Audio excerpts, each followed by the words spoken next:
Hi, I'm Toby for the New England edition of the Fisherman magazine with this week's web video fishing forecast. I'm going to start things off as always in Connecticut, where the striped bass bite has been a little bit hit or miss inside Long Island Sound, but bottom fishing for scup, black sea bass, and fluke remain a solid bet for the coming weekend.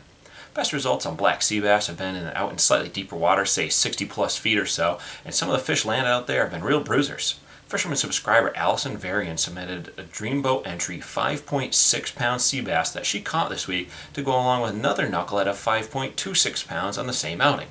Remember that the Dreamboat Challenge is open to all current subscribers of the Fisherman magazine, and there are categories for fluke, black sea bass, scup, bluefish, mahi-mahi, weakfish, blackfish, and yellowfin tuna with a special catch and release photo challenge for striped bass.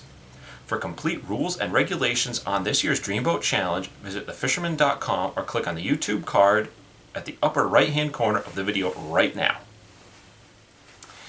Fluke reports have been dominated by a lot of just short fish inside Long Island Sound, with some anglers reporting having to weed through as many as 10 fish within an inch of the 18-inch minimum size limit before hitting a keeper. I will say, however, that this bodes extremely well for the late summer bite, as these fast-growing fish will likely be keepers before the season closes in Connecticut in September.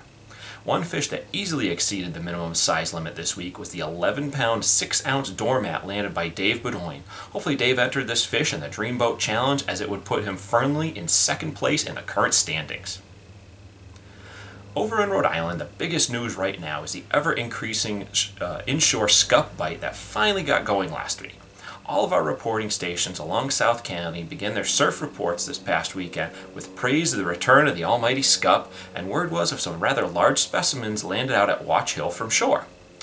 A big 2-pound, 14-ounce scup was weighed in at Watch Hill Outfitters this week, and Mike Wade of Watch Hill Outfitters reports that the fish seem to be showing a slight preference for sandworms, especially the bigger ones.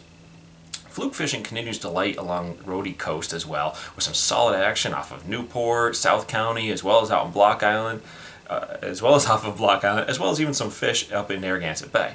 I received a picture of a nice 7-pounder landed by Bill the Greek while fishing aboard 7Bs recently. The pool winners on the party boats have been pretty much all in the 7 to 10 plus pound class, with both standard bait rigs as well as bucktail jigs producing equally well.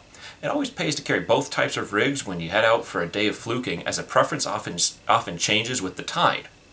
For a look at 4 standard fluke rigs, check out the July issue of the Fisherman magazine. A link to the digital version can be found, once again, by clicking on the YouTube card at the upper right-hand corner of the video right now. There's also been some on-again, off-again fishing in the canyons on school bluefin as well as yellowfin tuna, and some decent sharking for blues, makos, and threshers. Fisherman contributors Captain Lou DeFusco and Captain Jack Sprangle, sailing out of Snug Harbor this week, put their clients onto a hefty thresher shark of 289 pounds while fishing out past Block Island. They also had some awesome topwater tuna action, and stay tuned for a feature article on the subject from Captain Jack coming up in the August issue of the Fisherman. Up in Massachusetts, sea bass fishing in Buzzards Bay is downright awesome right now, and Captain Rich of Black Rose Charters has been slanting some huge sea bass when he is not out hunting groundfish in the Gulf of Maine. He reports the sea bass have been extremely aggressive, and the bigger fish are being landed on small diamond jigs and bucktails as opposed to the old standby bait rigs. Then up in Boston Harbor area, the flounder fishing that I've been telling you about just keeps getting better and better.